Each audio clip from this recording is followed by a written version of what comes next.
SM Store, amanah dalam muamalah.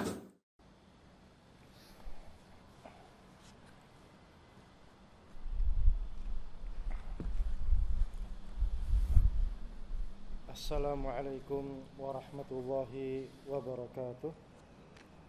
Innal hamdalillah nahmaduhu wa nasta'inuhu wa nastaghfiruh wa natubu ilaihi wa na'udzu billahi min shururi anfusina wa min sayyiati a'malina. May yahdihillahu fala mudhillalah wa may yudlil fala hadiyalah. Asyhadu an la ilaha illallah wahdahu la syarikalah wa asyhadu anna nabiyyana Muhammadan abduhu wa rasuluhu la nabiyya ba'dah. Allahumma salli wa sallim wa barik ala abdika wa nabiyyika Muhammadin wa ala alihi wa sahbihi wa man ittaba'ahum bi ihsan ila yaumiddin wa sallama tasliman mazida. Nas'alullaha azza wa jalla an yuwaffiqana lima yuhibbuhu wa yardah wa an yu'inana ala ta'atihi wa ijtinabi nawahi wa an yujannibana al-fitan ma dhahara minha wa ma batan wa an yaj'alana Allahu mimman yastami'una al-qawla wa yattabi'una ahsanah wa an yu'allimana ma yanfa'una wa yazidana ilma. Allahumma ya mu'allima Ibrahim 'allimna, Allahumma ya mufahhima Sulaiman fahimna, Allahumma faqihna fid din wa 'allimna ta'wil. Allahumma inna nas'aluka ilman nafi'a wa rizqan thayyiba wa 'amalan mutaqabbala. Allahumma inna na'udzu bika minal 'ajzi wal kasali wal jubni wal bukhli wal harami wa 'adzabil qabr. Allahumma ati nufusana taqwaha wa zakkiha anta khairu man zakkaha anta waliyuha wa maulaha. Allahumma inna na'udzu bika min ilmin la yanfa' wa min qalbin la yakhsha' wa min nafsin la tashba' wa min da'watin la yustajabu laha. Ikhwati fillah, azzani Allahu wa iyyakum. Insyaallah pada kesempatan siang ini dan insyaallah sampai sore kita akan bedah buku tentang fikih ringkas puasa Ramadan, ya, dan insyaallah akan sampai waktu sore, ya. Sebelum kita langsung masuk ke pembahasan kitab yang akan kita baca ini, perlu saya sampaikan beberapa hal. Di antaranya bahwasanya menuntut ilmu syar'i itu memang perkaranya tidak mudah, ya, membutuhkan kesabaran, membutuhkan juhud, membutuhkan waktu yang panjang. Antum sudah terbiasa ngaji sampai sore gini, ya? Siang sampai sore gitu sudah terbiasa. Masya Allah, ya, Masya Allah, bagus. Pengalaman dulu di Madinah itu ngaji itu ya kalau pas ada daurah gitu ya ngajinya full. Jadi dulu saya Shalih Utsaimin hafizhahu taala itu kalau buka daurah kajiannya ba'da subuh itu sampai masuk waktu jam 8 atau jam 7, ya, habis subuh sampai jam 7 atau jam 8. Nanti lanjut sore habis asar sampai jam 10 malam. Nah, ini bisa dibayangkan. Dan itu berlangsung sampai biasanya 7 atau 8 hari. Nah, itu metode belajar bedah buku seperti itu insya Allah sangat-sangat bermanfaat. Itu yang pertama. Jadi intinya jumlah yang sedikit terkadang itu mengurangi tekad yang kuat, itu justru menjadi cambuk kita. Apakah kita benar ikhlas di dalam menuntut ilmu di jalan Allah Subhanahu wa taala ini atau tidak. Jika ramai semangat itu wajar kan? Ya, ramai semangat itu wajar. Tapi sedikit kemudian mau istiqomah dan sampai selesai itu perkara yang lain, ya. Tentunya semuanya diharapkan apa? Keikhlasan lillahi ta'ala. Dan para masyayikh dahulu kala mereka itu tatkala ngajar yang datang muridnya cuma 1, 2, 3, 4, 5 orang, itu biasa di awal-awal mereka mengajar. Tentunya ini untuk apa? Menguji keikhlasan seseorang itu di dalam mengajarkan agama Allah Subhanahu wa taala. Baik. Kemudian di dalam belajar itu yang paling bagus untuk mempelajari agama Islam itu mempelajari agama kita lewat kitab-kitab yang telah dicetak atau ditulis oleh para ulama, orang-orang yang berilmu. Kemudian kita insya Allah akan membahas kitab ini, kitab fikih ringkas puasa Ramadan, dan tentunya terkait dengan puasa pada bulan Ramadan. Ini yang menulis kitab ini, walaupun dia kecil, tipis. Setelah saya melihat isinya, Masya Allah itu singkat, padat dan jelas. Dan juga kitab ini berbahasa Indonesia, sehingga memudahkan kita sebagai orang yang belum bisa bahasa Arab, ya, itu bisa menelaah ilmu-ilmu syar'i dengan mudah pakai bahasa lokal. Jadi intinya kitab ini insya Allah sangat bermanfaat isinya. Dan ini membahas terkait masalah puasa Ramadan, dan sebagaimana kita tahu puasa Ramadan insya Allah bi'idznillah azza wa jal itu sudah di depan mata kita. Dan kaidahnya ahlu sunnah wal jamaah, kaidahnya kita sebagai seorang muslim itu kita di dalam melaksanakan amalan apapun, mengerjakan amalan apapun, itu membekali diri dengan apa? Dengan ilmu syar'i. Al-ilmu qabla al-qawli wal amal. Jadi ilmu terlebih dahulu sebelum apa? Sebelum beramal. Dan ini merupakan salah satu keunikan umat Islam yang berbeda dari umat-umat yang lainnya yang disebutkan dalam surat Al-Fatihah itu sendiri, ya. Ghairil maghdubi alaihim waladdallin. Jadi orang Islam itu orang yang dapat nikmat yang di atas jalan yang lurus, bukan orang-orang yang dimurkai dan bukan pula orang-orang yang tersesat. Para ulama tafsir menyebutkan siapa yang dimurkai maksudnya adalah orang-orang al-Yahud, ya, orang-orang al-Yahud. Kenapa mereka dimurkai? Karena mereka tahu ilmunya punya tapi tidak mengamalkan ilmunya. Kemudian waladhdallin, dan tidak pula seperti orang-orang yang tersesat. Nah, kenapa mereka dikatakan tersesat? Karena mereka punya semangat beramal yang tinggi, namun tidak dibangun di atas pondasi ilmu syar'i. Dan ini betapa banyaknya. Dan umat Islam itu diperintahkan pertengahan. Ya. Wakadzalika ja'alnakum ummatan wasata. Dan begitu pula kami jadikan kalian sebagai umat yang pertengahan, menjamak antara ilmu dan amal. Ilmu yang dia cari kemudian untuk diamalkan. Tidak ilmu yang dijadikan sebagai apa? Sebagai sebatas ma'rifat atau pengetahuan saja, tapi ilmu yang diikuti dengan amal kebajikan. Dan tidak pula seperti orang-orang Nasara yang mereka dikatakan sebagai ad-dhalin, dikarenakan mereka semangat beramal tinggi namun tidak di atas ilmu syar'i yang benar, sehingga juga tersesat dan menyimpang. Nah, siapapun di antara umat Islam yang memiliki ilmu namun tidak mengamalkannya, maka syabih, menyerupai al-Yahud. Dan orang Islam yang beramal, semangat ibadahnya tinggi namun tidak disertai dengan ilmu syar'i, maka syabih bi an-Nasara. Ya. Sampai sini paham, ya? Baik. Sekarang kita akan masuk membahas kepada inti kitab yang akan kita bahas pada kesempatan siang hari ini. Baik. Tafadhal antum baca. Nah, Iqra min al-muqaddimah. تفضل.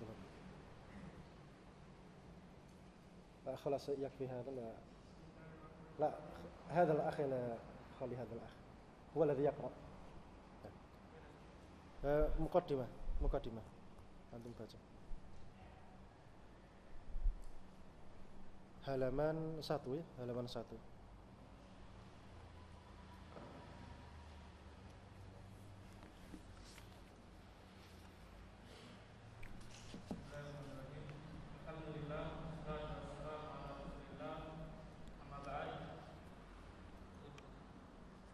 Iya. Kita tentu memahami betapa agungnya kedudukan ibadah puasa. Maka dari itu sudah semestinya kita berusaha mencontoh Nabi kita Muhammad SAW dalam berpuasa. Sebab mencontoh petunjuk Nabi SAW dalam setiap ketaatan merupakan salah satu kunci diterimanya amal soleh seorang hamba, bersama dengan kunci lainnya yaitu ikhlas karena Allah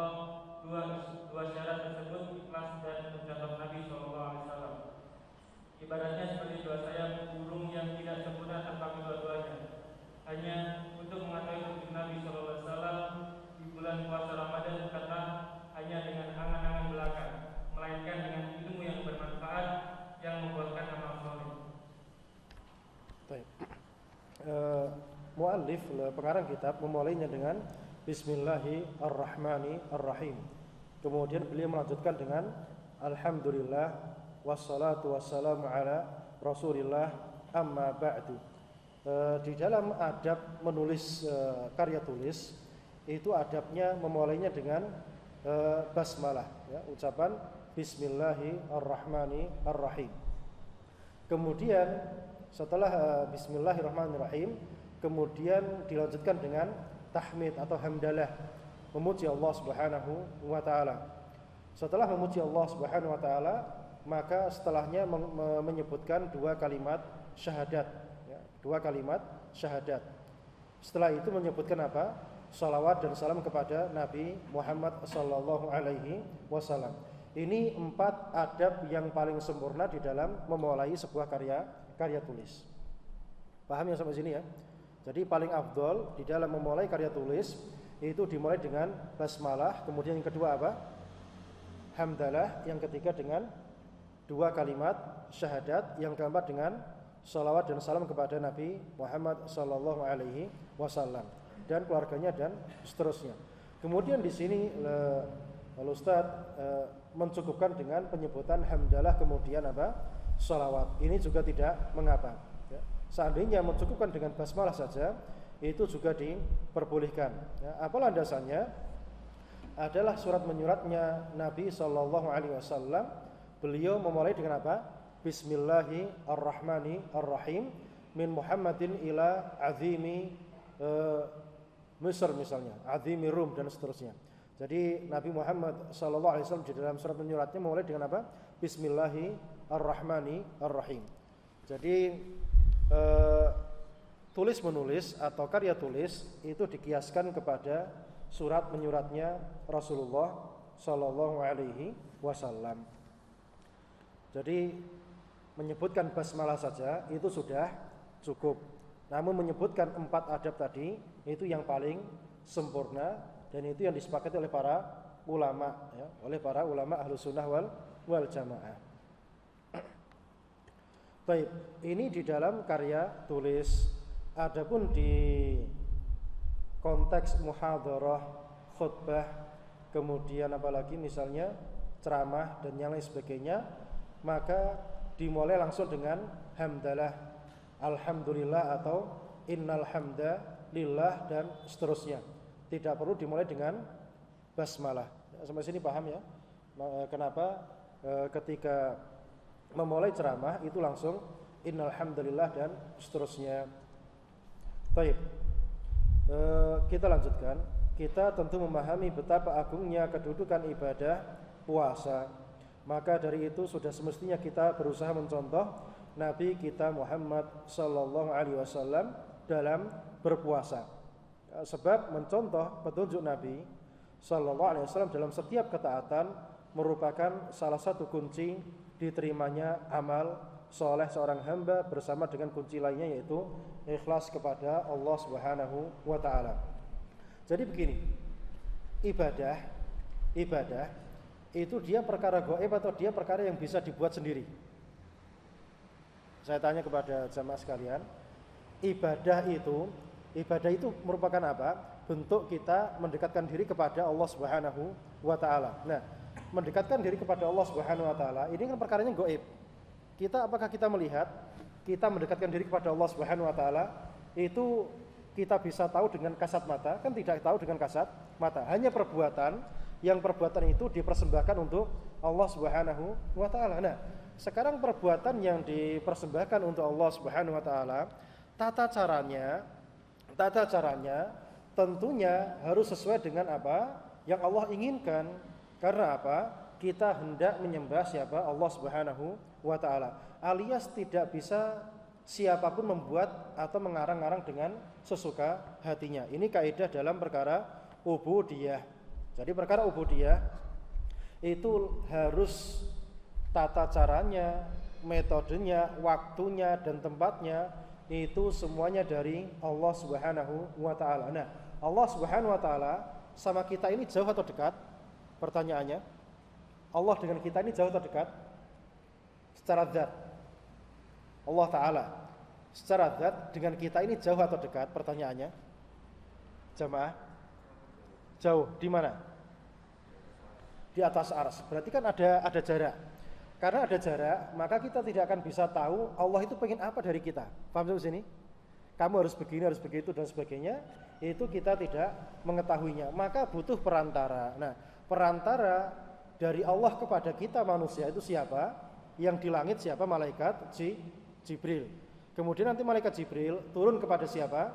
Nabi Muhammad alaihi salatu wassalam. Kemudian Nabi Muhammad itu menjelaskannya kepada orang yang ada di sekelilingnya, yaitu para sahabat. Jadi jelunturutnya atau urut-urutannya, kenapa dalam perkara ubudiyah kita wajib ngikuti ajarannya Nabi Muhammad, tidak bisa buat sendiri. Dikarenakan apa? Ini perkara gaib. Tata caranya kita tidak bisa membuat sendiri. Misal kita sujud misalnya 3 kali.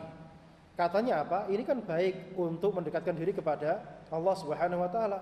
Nah, seandainya itu baik, tapi apakah kita tahu ini Allah menerima atau tidak? Sampai sini paham? Allah menerima atau tidak? Nah, kita tahu Allah itu suka tidak suka, ridho tidak ridho lewat siapa? Lewat utusannya, yaitu Nabi Muhammad sallallahu alaihi wasallam. Maka dari ini sudah semestinya kita harus melihat ajaran Rasulullah sallallahu alaihi wasallam dalam segala hal yang merupakan bentuk qurbah, pendekatan diri kepada Allah Subhanahu wa taala. Ya. Baik. Jadi harus melihat ajaran Nabi sallallahu alaihi wasallam, dan alhamdulillah ajaran Nabi sallallahu alaihi wasallam itu sudah sampai kepada kita sampai detik ini, sampai hari ini. Di dalam kitab-kitab hadis, di dalam kitab-kitabnya para ulama, penjelasannya panjang lebar tentang bagaimana tata cara ubudiyah atau melakukan pekerjaan-pekerjaan yang Allah meridhoinya dan Allah yang tidak meridhoinya. Itu sudah sampai kepada kita semuanya. Tinggal kita menggalinya dan menelaahnya dan mempelajarinya. Kemudian kunci yang kedua diterimanya amalan itu apa? Yaitu ikhlas lillahi ta'ala. Ya, dari sisi makna ibadah itu tujuannya untuk mendekatkan diri kepada Allah Subhanahu wa taala, maka niatannya pun harus apa?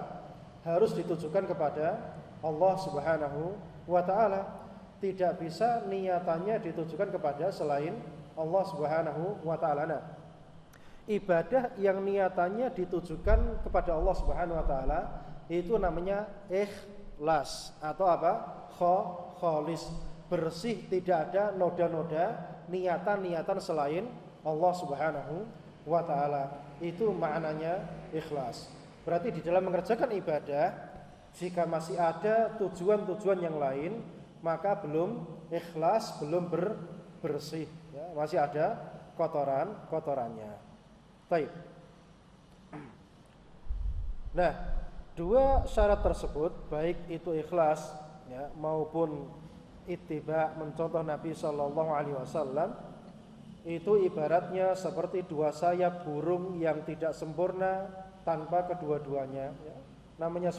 Namanya seekor burung, dia terbang harus dengan dua sayap. Satu sayap tidak ada, maka tidak bisa terbang. Maka begitu pula dengan amal kita, harus ada ikhlas dan harus ada mutaba'ah, yaitu mencontoh Rasulullah sallallahu alaihi wasallam. Jika hanya ikhlas saja, tidak mencontoh Nabi sallallahu alaihi wasallam, maka ibadahnya tertolak. Jika sudah sesuai dengan ajaran Nabi sallallahu alaihi wasallam, kemudian tidak ikhlas, tidak ditujukan lillahi ta'ala, maka itu juga tertolak karena ada unsur kesyirikan ya, unsur kesyirikan. Jadi kesyirikan itu hakikatnya menduakan Allah Subhanahu wa taala.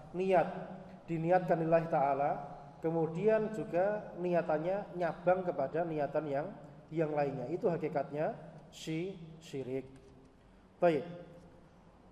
Hanya saja untuk mengetahui petunjuk Nabi sallallahu alaihi wasallam di bulan puasa Ramadan bukanlah hanya dengan angan-angan belaka, melainkan dengan ilmu yang bermanfaat yang membuahkan amal soleh. Jadi tadi kita paham amal ibadah itu diterima oleh Allah Subhanahu wa taala kapan? Jika ada unsur ikhlas dan mutabaah kepada Nabi sallallahu alaihi wasallam. Nah, yang kedua ini atau mutabaah atau mencontoh Nabi sallallahu alaihi wasallam itu tidak akan terjadi tanpa orang itu belajar. Sampai sini paham? Kenapa kita wajib belajar? Soalnya ngaku cinta Rasul saja itu tidak cukup. Harus mempelajari ilmu yang bersumber dari Nabi SAW lewat siapa? Lewat para ulamanya, lewat orang-orang yang berilmu. Ya. Tidak bisa orang itu mempelajari alias otodidak, ya. Itu tidak bisa. Harus musalsal, harus bersambung sampai kepada Rasulullah Sallallahu Alaihi Wasallam, yaitu mengambil dari para ulama. Baik. Jadi intinya untuk tahu sunnah Rasul harus menuntut ilmu syar'i. Tanpa menuntut ilmu syar'i mustahil orang itu bisa nyontoh Nabi Sallallahu Alaihi Wasallam. Ini ada catatan penting. Sebagian orang ketika dia sudah menyatakan hijrah, ya, hijrah kepada sunnah misalnya, ya, kemudian membuat komunitas, membuat kelompok-kelompok, sibuk dengan kelompoknya, sibuk dengan perkumpulannya, namun tidak sibuk dengan apa? Belajar ilmu syar'i. Ini tidak akan mencapai ittiba, tidak akan bisa nyontoh Nabi Sallallahu Alaihi Wasallam. Karena ittiba itu hakikatnya dengan menuntut ilmu syar'i. Sekarang orang yang menuntut ilmu syar'i saja itu tidak ada jaminan dia tetap di atas jalan yang lurus. Orang menuntut ilmu syar'i tidak ada jaminan dia tetap ada di atas jalan yang lurus. Maka bagaimana dengan orang yang tidak sibuk dengan ilmu syar'i, hanya modal misalnya jenggotnya saja atau penampilannya saja? Ini sangat tidak cukup. Harus disertai dengan duduk di majelis ilmu syar'i. Ya, duduk di majelis ilmu syar'i. Dan menuntut ilmu syar'i itu ibaratnya kita makan untuk kesehatan, menjaga stabilitas jasad kita. Orang sehari makan berapa kali? Jawabannya 3 kali, ya. 3 kali. Namun anehnya untuk perkara rohaninya dia atau perkara batinnya dia, ini terkadang setahun sekali atau sebulan sekali atau paling banter sepekan sekali, ya. Itu pun kalau ngajinya kitab, ya. Kalau ngajinya tematik, ya, maka itu juga bermasalah, ya, itu bermasalah. Intinya sebagaimana kita di dalam makan untuk jasad kita sehari 3 kali, maka logikanya untuk makanan rohani harus sama intensitasnya, sama seperti apa makanan jasad kita, ya. Jadi harus dengan apa? Menuntut ilmu syar'i yang sesering-seringnya. Adapun orang yang sibuk dengan perkumpulannya atau sibuk dengan kelompok-kelompok yang dibuatnya tadi, maka akan sering jatuh kepada kesalahan, tidak fokus pada perkara memperdalam agama Allah Subhanahu wa taala. Padahal kebaikan, man yuridillahu bihi khairan yufaqihu fiddin. Padahal di sini jelas Nabi sallallahu alaihi wasallam bersabda, siapa yang Allah inginkan kebaikan untuk dia, maka Allah pahamkan perkara agamanya. Dan paham perkara agama itu lewat apa? Belajar thalabu al-ilmi asy-syar'i, bukan dengan cara kumpul. Adapun maknanya wong kang soleh kumpulono, ya, orang soleh itu kumpul, maksudnya apa? Bukan teman ngerumpi, teman ngobrol, teman gerubuk sana, gerubuk sini, bukan seperti itu. Maknanya apa? Jika kita melihat ada orang, kalau dia itu kita lihat kita semangat ibadah, ya, gara-gara lihat dia, maka orang itu yang layak dijadikan sebagai apa? Sebagai teman. Atau misalnya dia ini sregep ngaji atau istilahnya semangat belajar, ya, semangat belajar ilmu syar'i. Nah, kita melihat dia, kita jadi ketularan ikut semangat belajar. Maka yang seperti itu adalah teman yang kita cari, bukan teman untuk sekedar kumpul-kumpul saja. Karena kumpul-kumpul untuk perkara-perkara yang mubah nanti lama-kelamaan setan yang hadir dan membawa kepada perkara yang tidak Allah ridhoi. Baik, lanjut. Berikut ini pembahasan ringkas, padat dan jelas seputar puasa Ramadan dengan berpijak pada dalil yang valid dari Al-Quran dan As-Sunnah serta penjelasan para ulama terkemuka. Semoga bermanfaat. Iya, langsung definisi. Definisinya, puasa secara bahasa diambil dari bahasa Arab Soma yasumu, sauman wasiyaman, yang artinya adalah menahan dari sesuatu. Adapun menurut terminologi syariat adalah ibadah kepada Allah dengan menahan diri dari makan, minum, dan segala perkara yang membatalkan puasa dengan niat beribadah kepada Allah sejak terbit fajar yang kedua hingga terbenamnya matahari bagi orang-orang tertentu dengan syarat-syarat tertentu. Definisi puasa ya. Puasa itu kan dari bahasa Arab soma yasumu ya. Soma yasumu. Nah, soma yasumu, soman siyaman itu artinya apa? Artinya secara bahasa dia imsak atau menahan. Jadi segala jenis yang ada unsur menahan itu artinya puasa. Nah, jadi agama kita, agama Islam ini turunnya di mana? Turunnya di negeri Arab. Berarti mau tidak mau bahasa-bahasa atau istilah-istilah agama kita akan pakai bahasa Arab. Jelas sampai sini? Nah, sehingga lafaz-lafaz bahasa Arab tadi jika sudah diambil alih oleh agama Islam, maka kita tidak boleh memahaminya secara apa? Secara makna bahasa. Secara makna bahasa Arab. Harus kita pahami secara apa? Makna syar'i Islami. Sampai sini paham, Pak? Kenapa kita perlu membedah secara makna bahasa dan makna syar'i atau terminologi. Dikarenakan agama kita ini agama Islam, turunnya di negeri Arab, maka mau tidak mau harus pakai bahasa Arab. Sehingga lafaz-lafaz Arab tadi ketika sudah dipakai oleh Islam, maka kita memahaminya secara apa? Secara Islami, tidak secara apa? Tidak secara bahasa. Jadi secara bahasa dia menahan, maka secara Islami apa? Artinya menahan diri dari hal-hal yang membatalkan puasa semenjak terbit matahari sampai apa? Semenjak terbitnya fajar sampai terbenamnya matahari. Ya, sebagai bentuk ibadah lillahi ta'ala. Ya, sebagai bentuk ibadah lillahi ta'ala. Itu maknanya ibadah puasa. Sehingga kalau ada orang mengatakan, kenapa kamu tidak puasa? Dia berkata apa? Saya kan sudah imsak, sudah menahan diri, berarti saya sudah puasa. Terus ngapain saya puasa seperti kamu? Ini benar atau tidak? Ini tidak benar. Karena apa? Dia memahami puasa dari sisi apa? Sisi bahasa Arab, bukan dari sisi syar'i. Padahal lafaz puasa tadi wajib kita maknai secara syar'i. Nah, puasa secara syar'i itu menahan diri, ya, satu menahan diri dari hal-hal yang membatalkan puasa, baik itu makan, minum, senggama. Kemudian waktunya kapan? Semenjak terbitnya fajar sampai terbenamnya matahari. Dalam rangka apa? Ibadah yang dia tujukan untuk Allah Subhanahu wa taala. Sama atau tidak di sini? Ibadah kepada Allah dengan menahan diri dan dari makan, minum, segala hal yang membatalkan puasa dengan niat ibadah lillahi taala sejak terbit fajar yang kedua sampai terbenamnya matahari bagi orang-orang tertentu dengan syarat-syarat yang tertentu. Jadi di sini Ustadz menambahkan bagi orang-orang tertentu, siapa misalnya muslim, balik, berakal, kemudian dia mampu, sedang tidak ada halangan. Ini orang-orang yang wajib berpuasa. Ya. Jadi dia harus muslim, kafir tidak sah puasanya.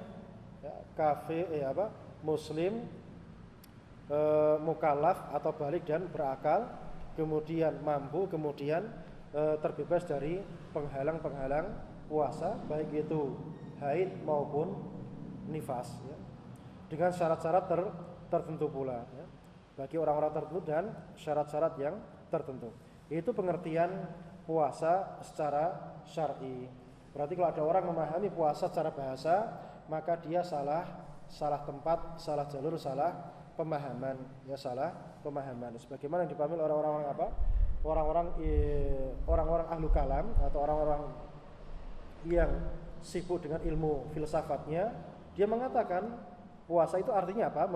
Menahan. Asal menahan maka sudah puasa, tidak perlu lagi menahan diri dari makan minum sejak terbit fajar sampai terbenamnya matahari. Kata dia seperti itu. Ini tentunya apa? Pernyataan yang sangat menyimpang sekali. Baik, sampai sini paham definisi puasa. Jadi definisi puasa itu ada kaitannya dengan bahasa, yaitu sama-sama apa? Menahan. Cuma puasa syar'i menahan dari makan dan minum, dikhususkan pada perkara dan makan dan minum dan senggama. Kemudian waktunya juga ditentukan dari terbit fajar sampai terbenamnya matahari. Sehingga kalau dia tidak makan tidak minum dari maghrib sampai subuh, maka itu bukan puasa, walaupun sama-sama menahannya. Ya. Baik, kita lanjut. Hukumnya, puasa umumnya wajib bagi setiap muslim yang baligh, berakal dan tidak memiliki uzur. Tidak ada perselisihan tentang wajibnya. Di dalam syaratnya, kewajiban puasa Ramadan jatuh pada tahun kedua Hijriah. Tatkala Rasulullah SAW wafat, beliau sudah mengalami 9 kali puasa Ramadan. Baik, puasa hukumnya wajib. Ini maksudnya puasa Ramadan. Maksudnya puasa Ramadan wajib bagi setiap muslim.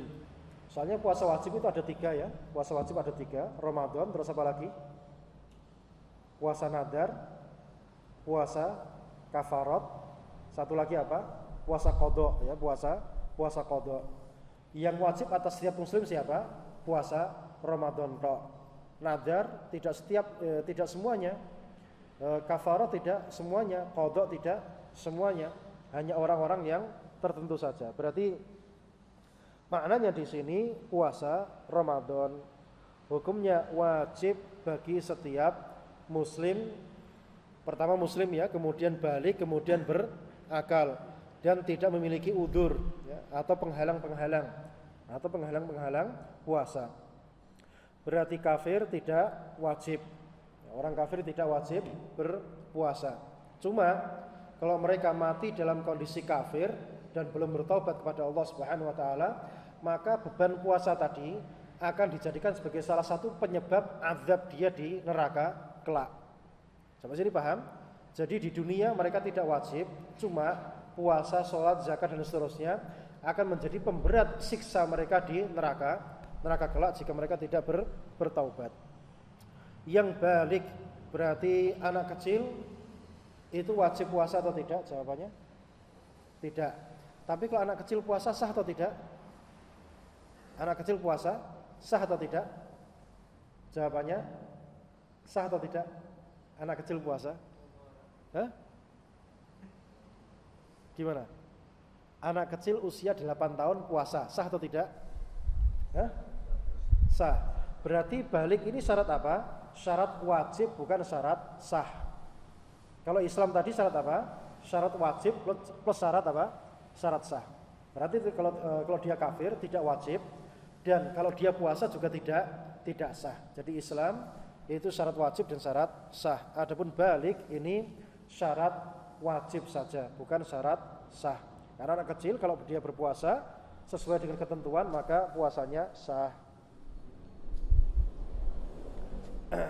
Berakal di sini kebalikannya orang yang tidak berakal. Yang tidak berakal. Siapa yang tidak berakal? Jawabannya yang tidak berakal siapa saja? Hah? Yang tidak berakal siapa? Ada 3. Orang gila, orang pingsan, dan orang yang tidur. Ini tidak berakal. Ini 3 golongan yang tidak berakal. Berarti orang ketiduran 2 hari 2 malam misalnya, dia akhirnya apa? Meninggalkan puasa Ramadan sehari. Maka dia berdosa atau tidak? Jawabannya tidak berdosa, karena dia bukan mukallaf, karena sedang tidak ada akal. Ya. Baik. Orang gila kalau dia puasa, puasanya sah atau tidak? Orang gila, Pak. Orang gila berpuasa, dia puasanya sah atau tidak? Jawabannya tidak sah. Orang tidur berpuasa, puasanya sah atau tidak? Hah? Orang tidur puasa, puasanya sah atau tidak? Hah? Sah. Misal puasa, kemudian masuk subuh, setelah subuh dia tidur, nggak sengaja ketiduran sampai maghrib, nggak ada yang bangunkan, ya. Maka puasanya sah atau tidak? Puasanya sah. Dan nanti sholatnya dia qadha, ya, sholatnya dia qadha. Kemudian orang yang pingsan itu kalau dia puasa sah atau tidak? Jawabannya, orang pingsan itu puasanya sah atau tidak? Jawabannya, orang pingsan itu dia dikiaskan kepada orang gila, tidak sah. Cuma orang gila tadi, dia tidak wajib mengqadha puasa yang dia tinggalkan seandainya dia sadar. Adapun orang pingsan tadi, seandainya dia sadar, maka dia mengqadha puasa yang dia tinggalkan. Dan tidak memiliki udzur. Yang memiliki udzur itu siapa saja? Ada orang safar, orang sakit, orang yang tua renta tidak mampu berpuasa, kemudian wanita yang haid atau apa? Nifas. Satu lagi siapa? Wanita yang hamil dan menyusui. Ini udzur-udzur yang mengatakan boleh untuk tidak berpuasa Ramadan, alias puasa Ramadan tidak wajib lagi bagi dia, alias ada pilihan. Wanita hamil, dia dikasih pilihan puasa atau tidak, ya terserah dia. Baik. Di dalam sejarahnya kewajiban puasa jatuh pada tahun kedua Hijriah, ya, kemudian tatkala Rasulullah SAW wafat, beliau sudah mengalami 9 kali puasa. Jadi Nabi SAW itu puasa Ramadan di kota Madinah berapa kali? 9 kali. Jadi dari ibadah mahdhah yang ada, sholat, zakat, puasa, haji dan jihad fisabilillah, ini baru satu saja yang sempurna di kota Mekah, yaitu sholat 5 waktu. Adapun sisanya ini semuanya penyempurnaannya di kota Mekah, ya. Ibadah puasa tahun kedua, zakat juga di kota Madinah, kemudian haji ini juga penyempurnaannya setelah proses hijrah ke kota Madinah. Bahkan haji itu sempurnanya tahun berapa? Ibadah haji, syariat ibadah haji sempurnanya tahun berapa? Tahun ke-10 Hijriah pada peristiwa haji wada'nya Nabi sallallahu alaihi wasallam. Nah, lanjut. Kewajiban ini berdasarkan dari dalil berikut. Yang pertama dari Al-Quran, ya ayyuhalladzina amanu kutiba alaikumusiyam kama kutiba alal ladzina min qablikum la'allakum tattaqun. Artinya, hai orang-orang yang beriman, diwajibkan atas kamu berpuasa sebagaimana diwajibkan atas orang-orang sebelum kamu agar kamu bertakwa. Quran surah Al-Baqarah ayat 183. Lanjut. Kedua dari hadis dari Ibnu Umar radhiyallahu anhu, Nabi sallallahu alaihi wasallam qala buniyal Islam 'ala khamsin syahadatu an la ilaha illallah wa anna Muhammadar Rasulullah wa iqamis shalah wa ita'iz zakat wa shiyam Ramadan wal hajj. Artinya dari Ibnu Umar radhiyallahu anhu dari Nabi sallallahu alaihi wasallam bersabda, Islam itu dibangun di atas 5 perkara: syahadat bahwa tidak ada sembahan yang berhak diibadahi kecuali hanya Allah, dan bahwa Muhammad adalah Rasul utusan Allah, menegakkan salat, mengeluarkan zakat, puasa Ramadan dan menunaikan haji. Dari berikutnya dari ijma', para ulama telah menyepakati wajibnya puasa Ramadan. Barang siapa mengingkari kewajibannya atau meragukannya, maka dia kafir. Berarti dia telah mendustakan Allah dan Rasulnya. Di dalam masalah ini tidak ada udzur kecuali orang yang jahil baru masuk Islam sehingga belum tahu kewajibannya, maka dia perlu diajari. Adapun orang yang tidak berpuasa padahal mengakui kewajibannya, maka dia berdosa besar namun tidak kafir. Baik. Hukum puasa Ramadan itu apa? Hukumnya dia wajib, bahkan dia rukun Islam. Puasa Ramadan itu hukumnya wajib aini, wajib atas setiap muslim balik berakal Tidak ada halangan. Dan dia adalah salah satu rukun Islam yang tidak boleh ditinggalkan. Nah, setelah kita tahu bahwasanya puasa Ramadan itu hukumnya wajib, maka kita tidak bisa mengklaim sepihak. Apa buktinya kalau puasa itu wajib? Nah, kan kita butuh bukti kan?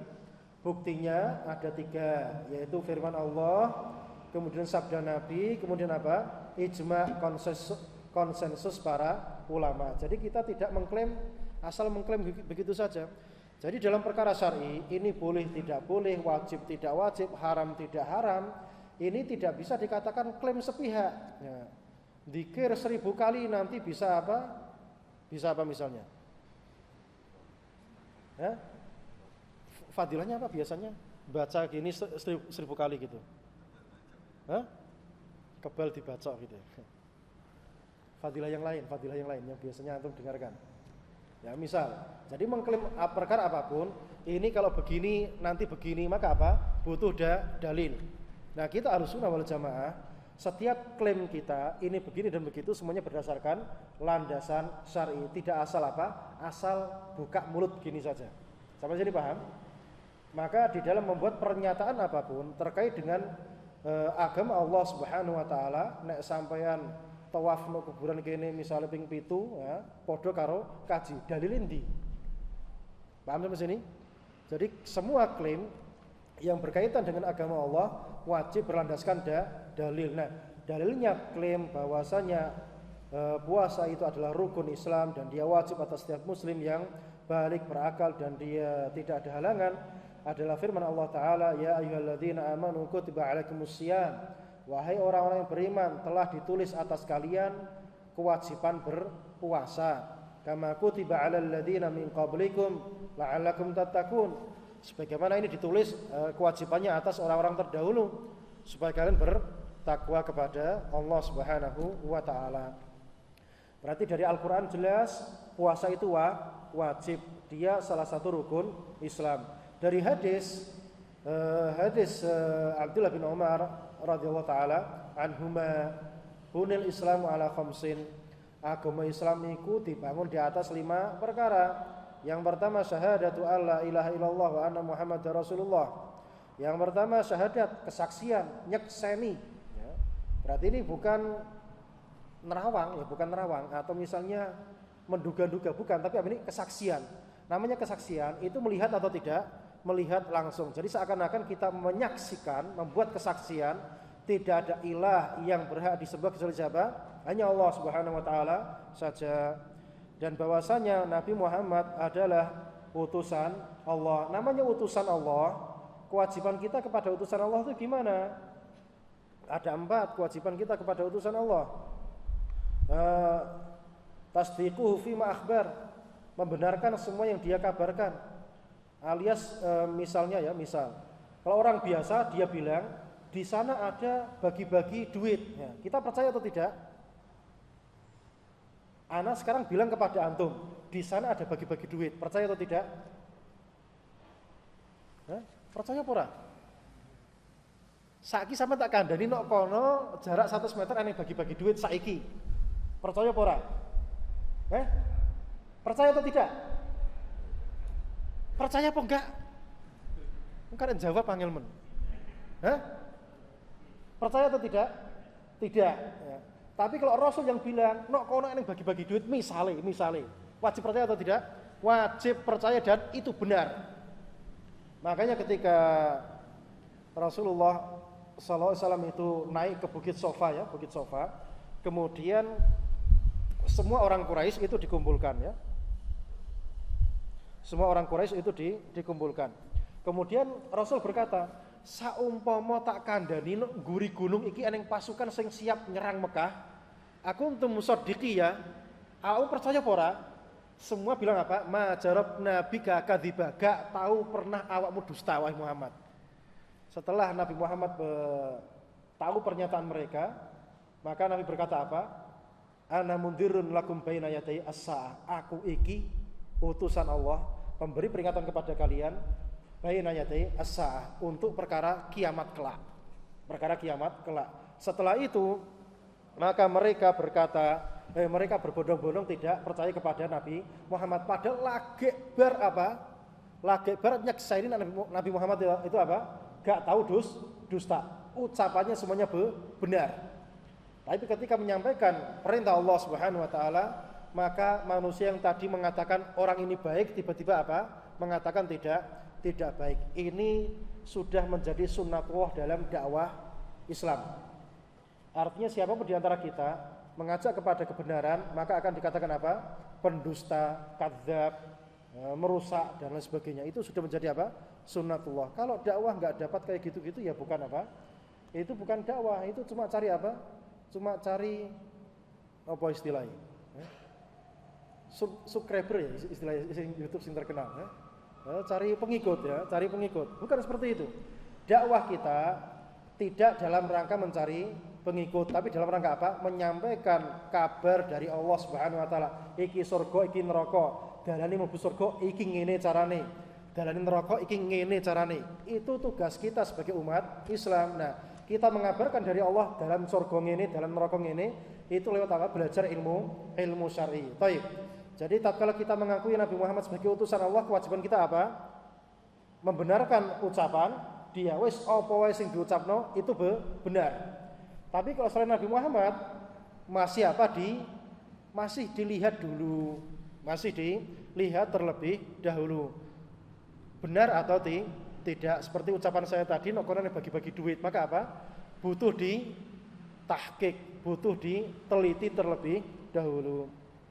Tapi kalau sudah Nabi Muhammad yang mengatakan nanti di akhir zaman akan keluar Dajjal, benar atau tidak? Benar. Nanti di akhir zaman akan keluar Ya'juj dan Ma'juj, benar atau tidak? Benar. Nanti di akhir zaman Nabi Isa turun di Menara Putih di Damaskus, benar atau tidak?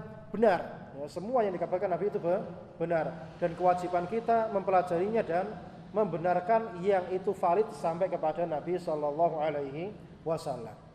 Kewajiban kita kedua kepada Nabi Muhammad, tasdiquhu fima akhbar wa ta'atuhu fima amar. Kemudian mentaati semua perintahnya. Nabi merintah ngidul ya ngidul. Nabi merintah ngalor ya ngalor, ya tidak bisa dibantah. Merintahkan puasa berarti ya puasa. Merintahkan sahur berarti apa? Makan sahur. Bukan seperti orang yang menyelisih jalannya Nabi. Ojo tekono dukun, teko apa? Ngundang dukun misalnya. Jangan percaya kepada kepada apa? Pawang hujan. Oh, kita nyewa pawang hujan. Enggak seperti itu, ya. Jadi Nabi mengatakan mendatangi dukun gak diterima sholatnya 40 hari, berarti maknanya apa? Ojo dilakoni, ya. Jadi semua perintahnya Nabi wajib ditaati, baik yang sifatnya perintah, baik yang sifatnya larangan, wajib ditaati semuanya, tidak boleh dilanggar, ya, tidak boleh diselisihi. Nah, kalau tidak ya maka itu belum mengakui Nabi sebagai utusan Allah Subhanahu wa taala. Yang ketiga, wajtinabu manaha anhu wa zajar. Wajtinabu manaha anhu wa zajar, menjauhi apa yang Nabi larang, wa zajar plus tidak suka dengan yang dilarang tadi. Ya, contoh, tidak minum khamr dalam rangka biar badannya sehat. Ini berarti apa? Belum mengikuti sunnahnya Nabi. Kenapa? Karena kalau mengikuti sunnah Nabi, meninggalkan khamr plus apa? Benci dengan khamr. Tidak sekedar apa? Meninggalkan demi kesehatan atau yang lain sebagainya. Jadi meninggalkan apa yang Nabi larang plus ada apa? Zajar. Zajar itu apa? Benci dengan perkara yang dilarang tadi. Itu sifat seorang mukmin. Yang terakhir, wa alla yu'badallahu illa bima syara'. Wa alla yu'badallahu illa bima syara'. Tidak menyembah Allah kecuali dengan apa? Yang Nabi ajarkan. Jadi kita tidak boleh menyembah Allah Subhanahu wa taala, mendekatkan diri kepada Allah Subhanahu wa taala dengan apa? Dengan ritual buatan kita, enggak boleh, ya. Tidak diperbolehkan. Mengatakan ritual ini baik, ya. Ritual itu tidak baik, wajib itu bersumber dari siapa? Dari Nabi sallallahu alaihi wasallam. Tidak boleh bersumber dari selain Nabi sallallahu alaihi wasallam. Jadi ulama itu setinggi apapun derajatnya, kemudian dia membuat inovasi ibadah sendiri, maka itu tidak diterima. Karena ibadah yang kita lakukan itu semuanya adalah dari tuntunannya Nabi Shallallahu Alaihi Wasallam. Wa iqamis shalah, dan menegakkan salat, wa ita'iz zakah, dan membayar zakat, wa siyami Ramadan, dan puasa pada bulan Ramadan, wal hajj, dan mengerjakan haji. Iqamis shalah, menegakkan salat. Jadi rukun Islam yang pertama 2 kalimat syahadat, yang kedua adalah menegakkan salat. Maksudnya salat itu apa? Salat 5 waktu dan salat Jumat. Maksudnya menegakkan salat 5 waktu sehari semalam plus apa? Salat Jumat, itu yang fardu ain. Fardu ain. Adapun salat malam, salat witir, salat tarawih, salat duha, salat rawatib, salat sunnah yang lainnya, salat sunnah mutlak misalnya, itu tidak masuk dalam kategori rukun Islam yang kedua. Sampai sini paham? Rukun Islam yang kedua yaitu salat yang 5 waktu dan salat Jumat bagi laki-laki, bagi laki-laki. Wa ita'iz zakah, dan bayar zakat. Zakat itu ada 2. Zakat fitrah dan zakat mal. Yang jadi rukun Islam yang mana? Zakat mal atau zakat fitrah? Sing rukun Islam. Zakat mal atau zakat fitrah? Antum kok jadi 2 pendapatnya? Karena sing zakat fitrah dan zakat mal. Maksudnya rukun Islam itu adalah zakat mal, bukan zakat fitrah. Zakat fitrah hukumnya wajib, tapi dia bukan rukun Islam. Yang rukun Islam itu adalah zakat mal. Zakat mal itu apa? Zakat harta. Adapun zakat fitrah itu zakat jiwa. Zakat jiwa. Adapun zakat mal itu zakat terkait dengan harta. Dan harta yang dizakati itu ada 4. Ya, ada 4. Nukut itu emas, perak, uang. Ya, emas, perak, uang. Pokoknya yang punya nilai itu, nilai tukar, itu namanya apa? Uang. Itu namanya nukut. Itu yang pertama. Yang kedua yang wajib dizakati adalah yang keluar dari perut bumi, baik pertanian maupun tambang. Ya, baik pertanian maupun tambang. Yang kedua yang keluar dari perut bumi. Yang ketiga adalah peternakan. Peternakan yang wajib dizakati ada 3: kambing, sapi, onta. Ya, kambing, sapi, onta. Berarti misalnya sampai duwe pitik 20.000 wajib zakat mal atau tidak? Sampai duwe pitik 20.000 wajib zakat atau tidak? Wajib zakat atau tidak? Kenapa? Penghasilannya. Baik. Sekarang punya ayam tadi untuk dipelihara saja atau untuk dibisniskan? Kalau untuk dipelihara saja maka tidak wajib zakat. Tapi kalau dibisniskan maka masuk zakat apa?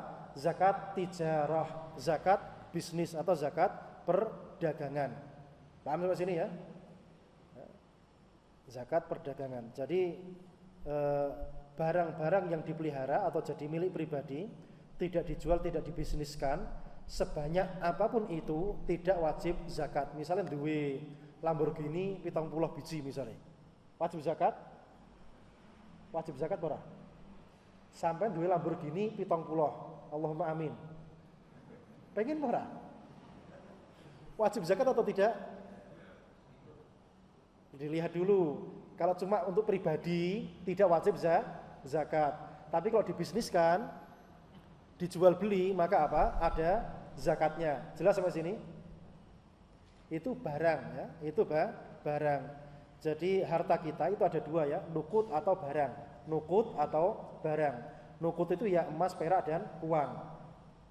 Itu mau dipakai pribadi, mau dibisniskan, emas, perak, uang itu mau diputer nggak diputer wajib zakat. Yang kedua dalam bentuk barang, baik barang hidup maupun barang mati. Ini ada 2 klasifikasi. Dipelihara maka tidak wajib zakat. diputer, maka dia wajib zakat. Kenapa? Karena dia berkembang. Paham ya sini? Berarti Islam adil pura? Islam itu adil atau tidak? Super adil, Pak. Ya, super adil. Jadi duwe barang akeh kaya pondah, tidak berkembang, maka tidak wajib zakat. Duwe omah lego, ya, duwe omah 4 misalnya. Rumah mewah 4, wajib dizakati? Hah? Punya rumah mewah 4 unit, ya, wajib dizakati? Dirinci dulu, ya. Kalau apa? Kalau dipakai kos-kosan tidak ada zakatnya, soalnya dia tidak diperjualbelikan. Ya. Nanti kan masuk zakat harta itu, hasilnya kan, hasilnya. Jadi barang tadi, kapan dia diam, tidak dijualbelikan, maka tidak ada zakatnya. Kapan dia dijualbelikan atau dibisniskan, maka ada zakatnya. Sampai sini jelas? Ojo ngeluh ya. Ngeluh ora? Atau kecepatan? Hah? Enggak, kan ada rekamannya tuh ya. Nanti kecepatannya bisa diulang rekamannya. Baik, itu zakat ya. Jadi harta manusia itu ada 2, ada dalam bentuk nukut, ada dalam bentuk barang. Nukut itu apa? Emas, perak, uang. Ini berkembang enggak berkembang sampai nisab bayar zakat. Adapun barang, dia kalau dipakai pribadi enggak dikembangkan atau dibisniskan, maka dia walaupun di atas nisab tidak wajib zakat. Tapi kapan dia dibisniskan, maka dia ada zakatnya. Ya. Baik. Nukut, ya.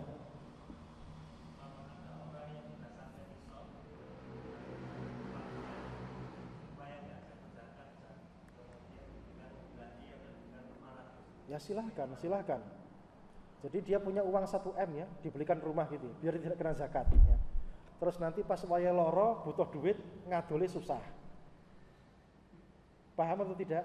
Wis pokoknya Gusti Allah gak kena diakali. Sampeyan ngakali Gusti Allah model piye bagaimanapun juga malah meloro awak dhewe. Paham? Ya. Jadi Allah itu tidak bisa diakali. Ini kewajiban seperti itu ya seperti itu tidak bisa di otak-atik ya, tidak bisa di otak-atik. Ya, soalnya kalau udah jadi rumah, jadi mobil, adole kan juga gampang, Pak. Terus pas wae butuh, akhirnya apa? Harganya terjun bebas. Paham sampai sini? Ya, jadi jangan dalam rangka ngakali Gusti Allah kemudian apa? Uangnya dirupakan yang lainnya. Justru uang itu kalau masih dalam bentuk uang kan bisa dimanfaatkan untuk apa? Pengembangan bisnis. Sampai orang Surabaya kan paham dulu mungkin iki. Ya. Gak usah tak ulangi gitu loh. Berarti zakat yang nukut, kemudian hasil bumi, kemudian apa lagi? Peternakan, kambing, sapi dan onta. Yang terakhir bisnis atau tijarah atau perdagangan perdagangan. Itu yang wajib dizakati. Jelas ya? Kemudian siyami Ramadan, jadi puasa pada bulan Ramadan itu hukumnya wajib fardu ain bagi orang-orang tertentu, ya, bagi orang-orang tertentu. Wal haji dan haji. Haji sekali seumur hidup, sisanya sifatnya sunnah, bukan rukun Islam.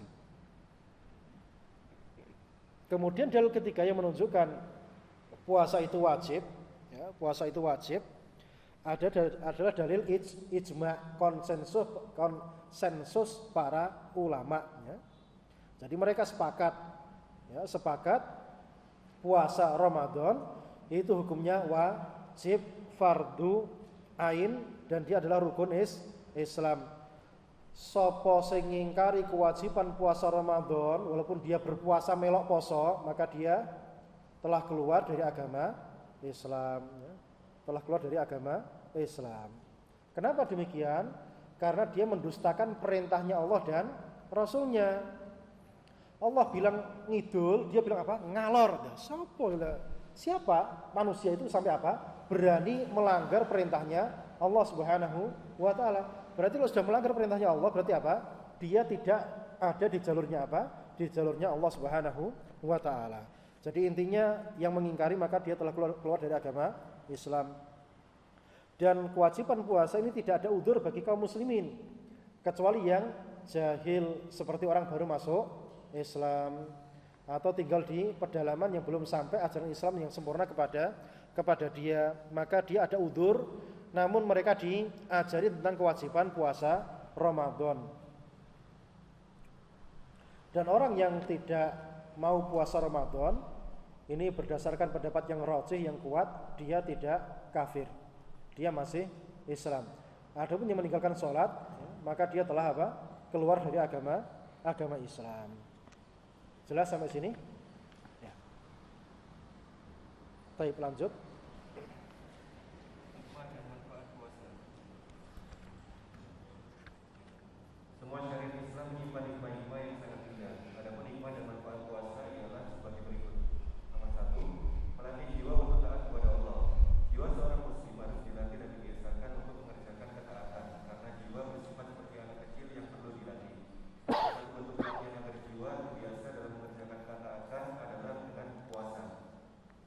Sebab di dalam puasa, seseorang akan meninggalkan sebagian kenikmatan yang asalnya halal, seperti menahan makan, minum, berkumpul dengan istri, yang semuanya ini ditinggalkan demi mencari ridho dan pahala Allah. Yang kedua, menumbuhkan sifat sabar. Al-Imam Ibnu Rajab berkata, sabar itu ada 3 macam. Sabar di dalam mengerjakan ketaatan kepada Allah, sabar di dalam meninggalkan larangan Allah, dan sabar di dalam menerima takdir Allah yang menyakitkan. Semua jenis sabar ini terkumpul di dalam ibadah puasa. Sebab di dalam puasa terdapat sabar di dalam mengerjakan ketaatan kepada Allah, sabar di dalam meninggalkan apa yang Allah haramkan dari kelezatan syahwat, dan sabar untuk menerima apa yang dia alami berupa rasa sakit dengan kelaparan dan haus, lemas badannya dan jiwanya. Yang ketiga, mensyukuri nikmat Allah. Termasuk hikmah puasa adalah mengingatkan kepada semua hamba akan besarnya nikmat Allah. Sebab seorang hamba akan menyadari betapa besarnya nikmat kenyang, puas dalam makan dan minum. Ketika dia merasa lapar dan haus, ketika dia kenyang setelah sebelumnya merasa lapar, atau hilang dahaganya ketika sebelumnya kehausan, maka hal ini akan mendorong untuk bersyukur kepada Allah. Sadarilah hal ini, wahai saudaraku, jadikanlah puasamu sebagai media untuk lebih meningkatkan rasa syukur kepada Allah. Yang keempat, solidaritas antar sesama. Inilah hikmah dari sisi kemasyarakatan. Sesungguhnya merasakan lapar dan haus demi menjalankan perintah agama akan memunculkan solidaritas dan perasaan senasib sepenanggungan dengan orang-orang miskin yang kesehariannya sering merasakan kelaparan dan kehausan. Dengan begitu akan tumbuhlah sifat peka dan peduli terhadap saudaranya yang kurang mampu. Al-Imam Ibnu Qayyim berkata, puasa akan mengingatkan tentang keberadaan orang-orang yang kelaparan dari kalangan orang miskin. Ibnu Umar berkata, sesungguhnya tak kala orang yang berpuasa itu merasakan sakitnya rasa lapar pada sebagian waktu, maka hal itu akan meningkatkannya kepada seluruh keadaan dan waktu yang akan membawanya bersegera untuk peduli kepada orang yang kurang mampu. Yang kelima, sebab meraih derajat takwa. Puasa merupakan sebab untuk meraih derajat takwa. Allah Ta'ala berfirman, ya ayyuhalladzina amanu kutiba alaikumusyiyamu kama kutiba alal ladzina min qablikum la'allakum tattaqun. Artinya, hai orang-orang yang beriman, diwajibkan atas kamu berpuasa sebagaimana diwajibkan atas orang-orang sebelum kamu agar kamu bertakwa. Quran surat Al-Baqarah ayat 183. Sebab sesungguhnya orang yang berpuasa itu diperintahkan supaya mengerjakan ketaatan dan meninggalkan kemaksiatan. Dengan demikian, bila orang yang sedang puasa terbetik di dalam hatinya untuk mengerjakan maksiat, dia akan menahan dan meninggalkannya. Nah, selesaikan. Satu lagi. Sehat dengan puasa. Telah diakui di dalam dunia kedokteran bahwa puasa dapat menyehatkan tubuh manusia dan menyembuhkan dari berbagai penyakit ganas. Dengan sedikit makan, anggota pencernaan dapat istirahat.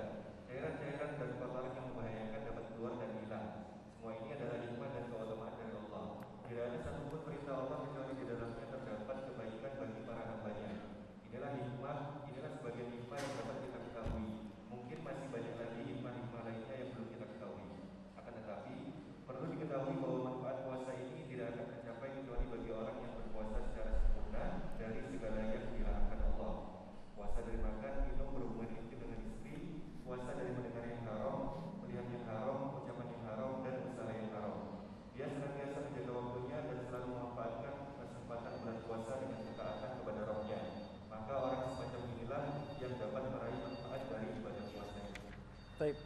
Hikmah dan manfaat puasa. Di sini ada berapa hikmah dan manfaat? Ada sekitar 6 ya. Ada sekitar 6 hikmah dan manfaat puasa yang dilakukan. 5 hikmahnya terkait dengan perkara syar'i, perkara syar'i. Yang terakhir terkait dengan perkara duniawi. Yang perkara syar'i apa saja? Melatih jiwa untuk taat kepada Allah Subhanahu wa taala, ini benar. Yang kedua, menumbuhkan sifat sabar, menumbuhkan sifat sabar. Ini juga diperintahkan ya, karena sabar itu sifat yang penting dan wajib dimiliki oleh seorang mukmin. Kemudian mensyukuri nikmat Allah Subhanahu wa taala. Kemudian solidaritas antar sama kaum muslimin. Yang kelima, sebab meraih derajat takwa. Ini semuanya terkait dengan perkara syar'i. Yang terakhir, sehat dengan puasa. Ini terkait dengan perkara apa? Perkara duniawi. Yaitu apa? Sehat badannya, sehat jasmaninya. Baik. Kita di dalam beribadah wajib kita ingat, kita mengerjakan ibadah apapun, ibadah yang kita lakukan itu dalam rangka untuk kematian kita. Ibadah apapun yang kita lakukan itu dalam rangka mengejar pahala setelah kematian, untuk tabungan setelah kematian kelak. Untuk apa? Untuk perkara setelah kematian, bukan untuk perkara-perkara duniawi. Itu hakikatnya kita beribadah pada Allah Subhanahu wa taala. Sebagian manusia itu dia beribadah tujuannya untuk perkara duniawi. Ini salah. Dan dai-dai yang istilahnya mencekoki jamaahnya dengan embel-embel duniawi tanpa mengingatkan kepada perkara ukhrawi, perkara kematian, itu salah. Itu tidak dibenarkan. Misal, sampeyan nek sedekah cepet sugih, akhirnya apa? Dia sedekah kuwabeh disedekahno. Lho kok aku sik utang melarat tiba. Ya karena memang itu enggak ada jaminan gitu loh. Sampeyan sedekah itu enggak ada jaminan sampeyan dadi sugih ya. Cuma itu salah satu jalan untuk rezekinya lancar, tapi enggak ada jaminan ya. Enggak ada jaminan orang bersedekah itu kaya raya. Intinya kita beramal, bersedekah dan yang lain sebagainya itu untuk mencari pahala akhirat, bukan untuk mencari manfaat duniawi. Seandainya kalau orang itu sedekah bisa cepat kaya raya, maka tentunya orang yang paling kaya raya itu siapa? Siapa jemaah? Kalau sedekah itu penyebab orang itu kaya raya, maka yang paling kaya raya siapa? Jawabannya siapa? Ya? Siapa? Enggak dengar. Koron enggak tahu sedekah kok. Ini kan sing sedekah. Seandainya sedekah tadi menjadi penyebab orang itu bisa kaya raya, duitnya jadi wakeh, ya, maka tentunya orang ini yang paling mulia di muka bumi ini sudah menjadi apa? Sudah menjadi manusia paling kaya, enggak butuh apa? Menjelang wafatnya sampai utang sego, utang panganan, ya, utang panganan sampai menggadaikan baju besinya siapa? Rasulullah Shallallahu Alaihi Wasallam. Rasulullah sedekahnya akeh ora? Rasulullah itu sedekahnya banyak atau tidak? Tapi beliau wafat kaya atau miskin? Bahkan tidak meninggalkan 1 dinar pun, tidak meninggalkan 1 dirham pun untuk ahli warisnya. Ya bayangkan. Padahal beliau kalau sedekah, ada orang Badui datang kemudian apa? Lehernya Nabi dijirit pakai apa? Selendang. Ya, setelah itu si Badui datang, si Badui bilang, tolong saya beri sesuatu. Maka Nabi Muhammad bilang apa? Iki sing lembah iki jupuk kabeh. Sing lembah iki jupuk kabeh. Ini sedekah atau bukan? Sedekah. Ya. Bahkan Nabi Muhammad alaihissalam ketika masuk bulan Ramadan, ajwadun nas karrihil mursalah. Wong sing paling apik kaya hembusan angin. Ya. Angin kalau berhembus tidak ada yang menghalanginya. Itu sifatnya Nabi Shallallahu Alaihi Wasallam. Itu pun Nabi hidup melarat, tidur di atas apa? Ranjangnya itu ranjang buatan dari pelepah kurma. Bayangkan Pak, bayangkan. Jadi intinya kita beribadah itu tidak untuk manfaat duniawi, tapi murni untuk manfaat ukhrawi. Kita cari pahala akhirat untuk kematian yang besok ini. Maka dalam ibadah apapun yang kita kerjakan, jangan cari-cari embel-embel duniawi. Paham sampai sini? Ya. Kemudian ada yang bertanya juga, Ustadz, itu kan yang sholat duha kan dia dijanjikan rezekinya lancar, Orang yang nyambung silaturahim, dia dijanjikan apa? Rezekinya lancar, usianya apa? Panjang. Ini kan ada embel-embel duniawinya. Kok kita nggak boleh? Jawabannya gimana? Ibadah tadi, ada yang punya embel-embel duniawi secara nas, ada yang tidak punya embel-embel duniawi secara nas. Nyambung silaturahim itu ada embel-embel duniawinya dari apa? Dari nas atau dari dalil. Maka boleh mencari embel-embel duniawi tadi, tapi syaratnya apa? Setelah mencari embel-embel ukhrawi. Sampai jelas? Ya. Jadi harus niatan utamanya apa? Kematian besok, cari pahala di sisi Allah Subhanahu wa taala. Baru setelah itu untuk mencari embel-embel duniawi jika ada janji syar'inya. Janji dari siapa? Al-Qur'an maupun sunnah. Tapi sholat itu ada embel-embel duniawinya atau tidak? Sapa sing sholat 5 waktu maka dia kaya raya, ada atau tidak? Sapa sing sholat 5 waktu maka dia sehat badannya, ada atau tidak seperti itu dalilnya? Tidak, maka sama tidak boleh berniat mencari embel-embel duniawi tersebut. Sampai sini paham? Ya. Maka puasa ini ada embel-embel duniawinya atau tidak? Sapa sing poso badannya sehat, emosinya terkendali, ada nggak seperti itu? Jika ada dalilnya maka silahkan kejar perkara itu. Jika tidak ada maka jangan berharap nek poso tambah apa? Tambah sehat. Berarti wong loro dikon poso. Paham sampai sini? Jadi intinya embel-embel duniawi silahkan dikejar jika ada dalil syar'inya. Jika tidak ada maka jangan sekali-kali mengatakan apa? Oh ini ada hikmahnya seperti ini dan seperti itu. Ya. Mungkin ada hikmah yang pas nepai tapi tidak mutlak. Seperti puasa itu hikmahnya itu badan sehat, tapi kan tidak mutlak. Wong loro jantung nek poso lorone mari. Orang loro jantung ya, sakit jantung kalau dia puasa jantungnya sembuh. Jawabannya tidak. Artinya ini tidak mutlak. Ya. Orang yang diabetes kalau dia puasa semakin baik kondisinya. Sing pakare.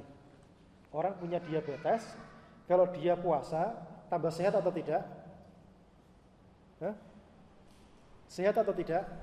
Jika secara medis dia itu bisa menyehatkan, maka silahkan kerjakan, ya, silahkan kerjakan. Tapi intinya nomor satu apa? Ini ibadah syar'i untuk mencari perkara akhirat. Untuk mencari perkara akhirat. Ya. Jadi embel-embel duniawi, jika ada bukti syar'inya maka silahkan. Jika ada bukti ilmiahnya maka juga silahkan. Tapi dia bukan tujuan inti. Tujuan intinya apa? Perkara akhirat. Baik, kita masuk ke hikmah dan manfaat puasa. Yang pertama melatih jiwa untuk taat kepada Allah Subhanahu wa taala. Kita ini bisa taat jika hati kita itu terbiasa dengan ketaatan. Kita bisa taat kepada Allah Subhanahu wa taala jika hati kita terbiasa dengan ketaatan. Nah, hati itu sumber makanannya dari 3 ya, mulut, telinga dan mata. Ya, mulut, telinga dan mata. Ini sumber makanan hati kita. Maka yang masuk ke dalam hati baik mata, telinga dan mulut ini mempengaruhi kadar kualitas ketaatan hati kita kepada Allah Subhanahu wa taala. Makanya dianjurkan yang kita lihat sing apik-apik tok ya, misalnya delok wong kajian, baca Al-Qur'an, baca kitab-kitab para ulama, ini baik atau tidak? Baik. Maka itu akan membantu apa? Membentuk apa? Hati kita. Telinga kita mendengarkan apa? Murotal. Tapi sing biasa ngrungokno jogetan atau musik atau rock misalnya, dia paham ini haram, tapi bedino ngrungokno terus. Terpengaruh atau tidak hatinya? Akan terpengaruh.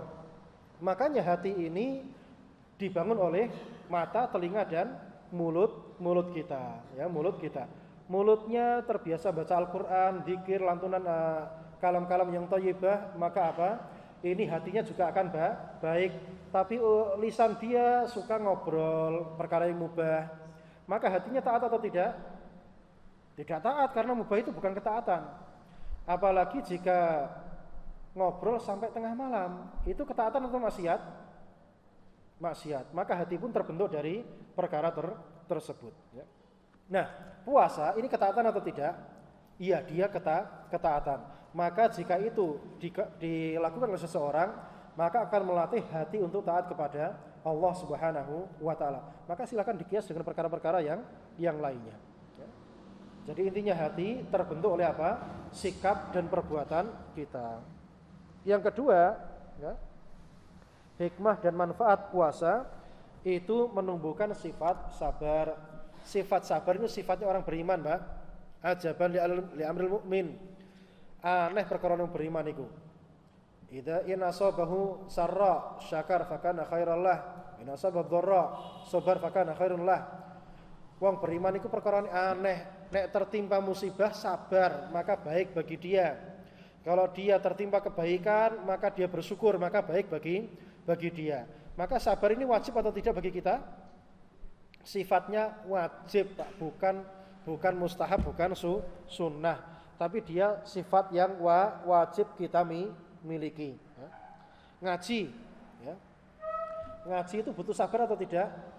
Ya butuh. Ya, soalnya wong lungguh 2 jam itu nyo butuh fisik yang lumayan ya. Maka nek gak sabar nyes melayu, ya kan gitu kayak gitu. Jadi mengerjakan ketaatan itu butuh kesabaran. Sing gak sabar, maka dia akan kalah. Maka sabar ini sifat wajib. Kalau kita lihat para ulama kita di dalam majelis-majelis ilmu mereka itu kalau sudah duduk kayak patung, Pak. Jadi misalnya majelis sak jam ya kayak patung sak jam fokus, ya. Fokus. Jadi kalau kita mencontoh para ulama, kira-kira sanggup ora? Seadoh ya. Isa adoh, ya.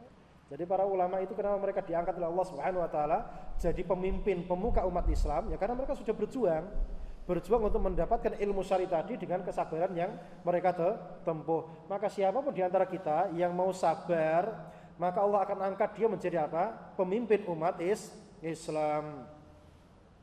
Wa ja'alna minhum a'immatan yahduna bi amrina lamma sabaru wa kanu bi ayatina yuqinun. Dan kami jadikan mereka sebagai pemuka-pemuka agama, sebagai pemimpin-pemimpin umat lamma sabaru tatkala mereka mau bersabar. Wa kanu bi ayatina yuqinun, dan mereka beriman dan mereka yakin dengan ayat-ayat kami. Berarti kalau enggak sabar, maka dia tidak akan menjadi pemimpin umat Islam. Siapa yang mau sabar, maka dia akan menjadi pemimpin umat Islam, mau tidak mau. Jadi kepemimpinan dalam Islam itu tidak dengan cara rebutan, Pak, tapi dengan cara apa? Dengan cara menempuh perkara syar'i. Siapa yang sabar, menuntut ilmu syar'i, mengajarkannya sabar, maka Allah akan angkat dia walaupun dia tidak punya jabatan sebagai pimpinan misalnya. Enggak butuh, ya. Jadi kepemimpinan dalam agama kita tidak perlu jabatan.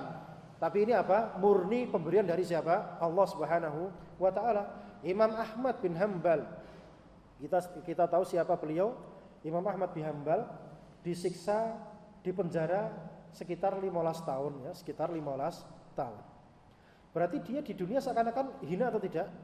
Di penjara. Wong masuk penjara itu hina atau tidak? Seakan-akan hina, tapi Allah angkat Imam Ahmad bin Hanbal menjadi Imam Ahlus Sunnah wal Jamaah. Karena apa? Mempertahankan akidah Ahlus Sunnah wal Jamaah. Walaupun di dunia ketika hidup dia dihinakan, tapi setelah kematian nanti perkaranya lain.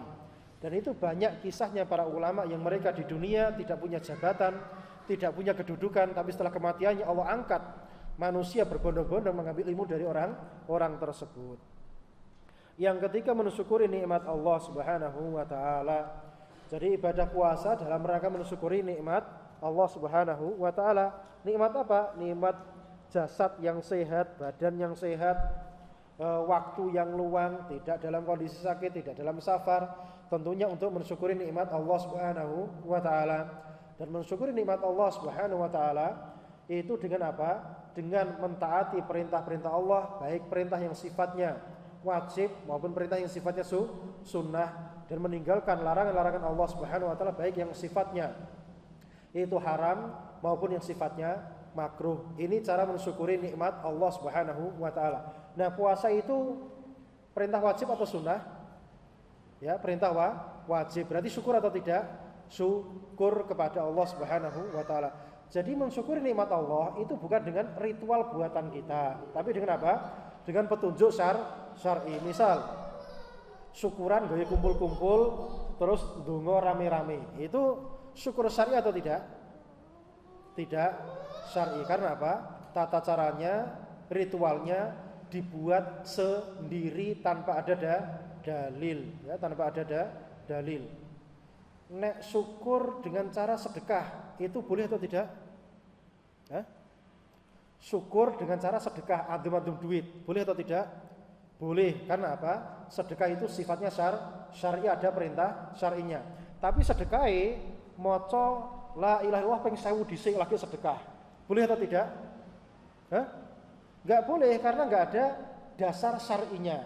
Berarti dalam mengerjakan perintah syar'i wajib dengan apa? Dengan dalil syar'i, tidak bisa dengan ritual buatan sendiri. Yang keempat, solidaritas antar sama. Ini saya lewati. Yang kelima, sebab meraih derajat takwa. Ya ayyuhalladzina amanu kutiba alaikumusiyam kama kutiba alal ladzina min qablikum la'allakum tattaqun. Wahai orang-orang yang beriman, diwajibkan atas kalian itu berpuasa sebagaimana diwajibkan atas orang-orang sebelum kalian, supaya kalian bertakwa kepada Allah Subhanahu wa taala. Jadi salah satu tujuan kita berpuasa itu untuk meraih kesuksesan ketakwaan kepada Allah Subhanahu wa taala. Kemudian ada orang bilang, saya ini kan sudah bertakwa.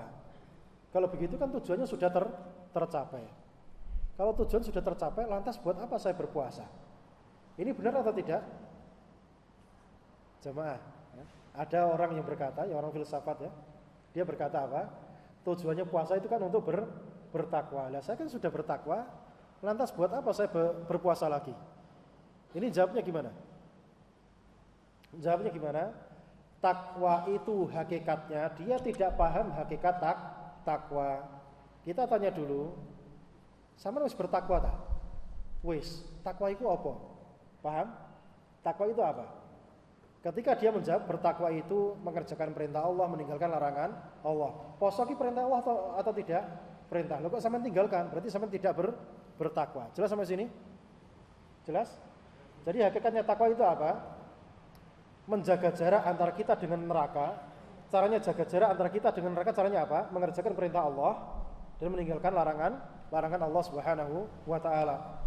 Jadi mengerjakan perintah Allah, roja thawabi, berharap akan pahala dari Allah Subhanahu wa taala, dan meninggalkan larangan-larangan Allah, makhafata adzabi, takut akan azab dan siksa dari Allah Subhanahu wa taala. Sampai sini jelas? Jadi ada orang main filsafat kayak gitu ya, kita kasih filsafat juga ya. Baik. Yang keenam, sehat dengan puasa. Ya ini tidak mutlak ya. Ini tidak mutlak. Tapi ada benarnya dalam beberapa kasuistik. Ya, tidak semua kasus. Maka ini kembali kepada rekomendasi dari siapa? Dari pakar kesehatan. Jelas? Ya, kalau pakar kesehatan bilang puasa maka puasa.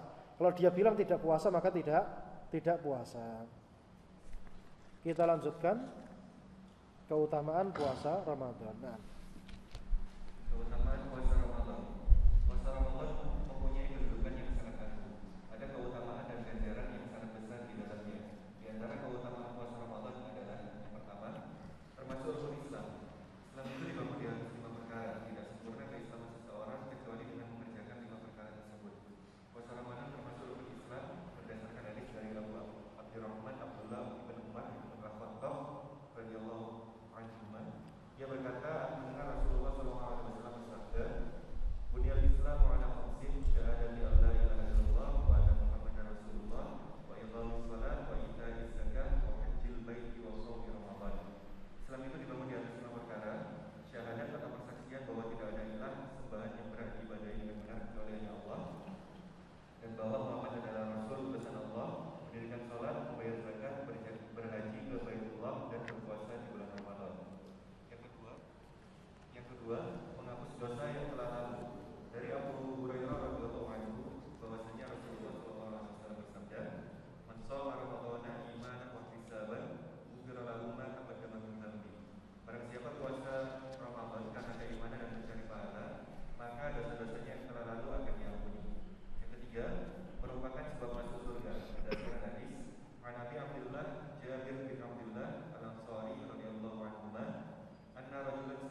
Innalillah.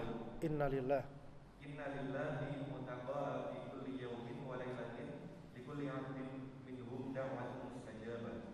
Sesungguhnya Allah mempunyai orang-orang yang akan dibebaskan dari neraka setiap hari dan malam. Setiap hamba dari mereka punya doa yang mustajab. Al-Hafiz Ibnu Hajar berkata, yaitu pada bulan Ramadan.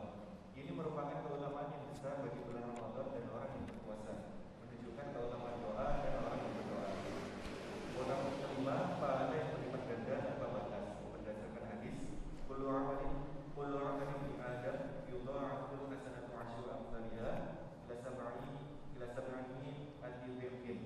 Qala Allah 'azza wa jalla illa shaum fa innahu li wa ana ajzi bi. Setiap amal Bani Adam akan dilipat gandakan, satu kebaikan akan dilipat gandakan menjadi 10 kebaikan misalnya hingga 700 kali lipat. Allah berfirman, kecuali puasa, sesungguhnya puasa itu untukku dan aku yang akan membalasnya. Baik. Keutamaan puasa Ramadan. Jadi tentunya semua ibadah itu ada fadilahnya, ada keutamaannya. Dan keutamaannya itu sesuai dengan dalil syar'i yang ada. Tidak bisa kita katakan keutamanya seperti ini seperti itu tanpa apa? Tanpa ada landasan atau pondasi syar'inya. Nah, berdasarkan dalil-dalil yang ada, ini diantara keutamaan bulan Ramadan. Puasa pada bulan Ramadan. Berarti orang yang masuk Ramadan tidak puasa dapat fadilah ini atau tidak? Jawabannya tidak. Kemudian orang puasa tapi tidak di bulan Ramadan dapat fadilah ini atau tidak? Jawabannya tidak. Berarti syaratnya dapat fadilah dan keutamaan ini apa? Dia puasa dan puasanya pada bulan Ramadan. Dan puasanya sifatnya puasa wajib, bukan puasa yang sunnah atau qadha atau yang lain-lain. Karena puasa pada bulan Ramadan hanya boleh puasa wajib saja, yaitu puasa bulan Ramadan. Baik. Yang pertama keutamaannya, puasa Ramadan adalah rukun Islam. Rukun itu adalah tiangnya ya. Jadi kalau bangunan itu rukunnya, tiangnya itu salah satunya itu hancur, maka yang lainnya juga tidak mampu menopang bangunan tersebut. Dan Islam ini dibangun di atas 5 pondasi: syahadat, sholat, zakat, puasa, bulan Ramadan dan haji. Ini urgensinya, sisi pentingnya ibadah puasa yang kita lakukan pada bulan Ramadan. Berarti nek suatu kampung tadi wonge gak poso Ramadan, maka akan dikatakan sebagai kampung muslim atau tidak? Orang akan mengatakan, "Iki kampung apa to jan-jan?" Seperti itu. Berarti Islam itu nampak dengan apa? Dengan puasa atau dengan rukun-rukun Islam. Jadi kalau rukun-rukunnya itu dikerjakan, maka dikatakan masya Allah ini kampung Islami, ini kampung apa? Yang ini dan seterusnya. Tapi kalau kampungnya terkenal, gak ada yang sing sholat, gak ada yang sing poso, gak ada yang sing zakat, apakah dikatakan sebagai kampung Islam? Jawabannya tidak. Ya, jawabannya apa? Abangan ya biasanya. Ya seperti itu. Ya, jadi Islam itu akan nampak jika manusianya mengerjakan rukun Islam tersebut. Yang kedua, menghapus dosa yang telah lalu. Jadi siapa yang puasa Ramadan kemudian dengan iman dan ihtisab berharap pahala dari Allah Subhanahu wa taala, ghufira lahu ma taqaddama min dzanbih, maka dosa-dosa dia akan diampuni yang telah lalu. Syaratnya apa? Dia puasa dengan iman dan berharap pahala dari Allah Subhanahu wa taala. Berarti nek posone kanggo kesehatan, maka dapat pahala atau tidak? Tidak, ya. Jadi syaratnya apa? Sapa sing poso dengan iman dan ihtisab, maka dia diampuni dosa yang telah lalu. Jika tidak punya sifat tadi, maka dia tidak diampuni dosa-dosanya. Ini juga penting diperhatikan. Yang ketiga, puasa itu sebab masuk surga. Dan benar, rukun Islam yang 5 itu merupakan sebab masuk surga. Rukun Islam yang 5 itu sebab masuk surga. Hadis Abi Abdillah Jabir bin Abdillah Al-Ansari radhiyallahu anhuma, anna rajulan, bahwasanya seorang laki-laki salah Rasulullah bertanya kepada Rasulullah sallallahu alaihi wasallam. Faqala, maka orang ini berkata kepada Rasulullah sallallahu alaihi wasallam, ara'aita idza shallaital maktubat? Ara'aita idza shallaitul maktubat? Tidakkah engkau melihat wahai Muhammad, idza shallaitul maktubat, jika aku menunaikan salat 5 waktu, wa sumtu Ramadan, dan aku puasa Ramadan, wa halaltul halal, dan aku menghalalkan yang halal, wa haramtul haram, dan aku mengharamkan yang haram, walam azid ala dzalika, dan aku tidak nambah-nambahi atas perkara-perkara tadi. A'adkhulul jannah, apakah aku akan masuk surga? Qala na'am, iya, kamu bakal masuk surga. Jadi misalnya puasa Ramadan gak ngelakoni puasa sunnah, gak ngelakoni puasa Syawal, puasa Muharram, puasa Arafah dan sebagainya, apakah masuk surga? Jika mengerjakan yang rukun Islam saja, maka ia masuk surga. Syaratnya apa? Ikhlas dan mutaba'ah. Yang keempat, doanya mustajab, terkabulkan ya. Doanya mustajab. Innalillahi utaqa fi kulli yaum. Allah itu setiap hari dan setiap malam punya utaqa, orang-orang yang dibebaskan dari neraka. Jadi setiap malam pada bulan Ramadan ya, pada bulan Ramadan jika kita berpuasa lillahi ta'ala, itu dibebaskan dari ancaman siksa neraka. Nah, orang-orang yang berpuasa iman wahtisab tadi, dia berpuasa lillahi ta'ala sesuai dengan sunnah Rasul tadi, karena dia dibebaskan dari api neraka, maka dia pun juga diberikan apa? Diberikan senjata yang ampuh, yaitu nek donga dongane makbul. Ya. Likulli abdin minhum, setiap yang diampuni tadi, dibebaskan dari neraka tadi, dakwatul mustajabah, duwe donga sing sangat-sangat mustajab. Yang kelima, pahala yang berlipat ganda tanpa batas. Kullu amali ibni Adam, semua amal ibnu Adam yudha'aful hasanatu asyru amsalihha.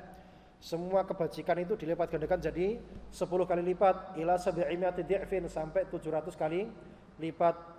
Qala Allah azza wa jalla, Allah taala berfirman, illa shaum, kecuali puasa, fa innahu li, poso iku kanggo aku, wa ana ajzi bih, aku sing ngekeki pahala. Jadi pahalanya dirahasiakan. Artinya apa? Kita tidak tahu betapa besarnya pahala yang berlipat-lipat tadi. Berarti kalau Allah sudah mengkhususkan iki tak rahasia, no, berarti saiki tak akeh, sangat banyak sekali. Ini harus kita renungkan juga di dalam mengerjakan ibadah puasa. Baik. Sampai sini ada pertanyaan, nanti insya Allah kita lanjutkan setelah sholat asar biidnillahi azza wa jalla. Monggo jika ada yang bertanya.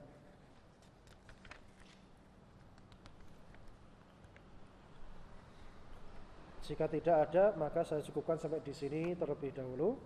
Barakallahu fikum. Saya kembalikan kepada pembawa acara. Tafadhol.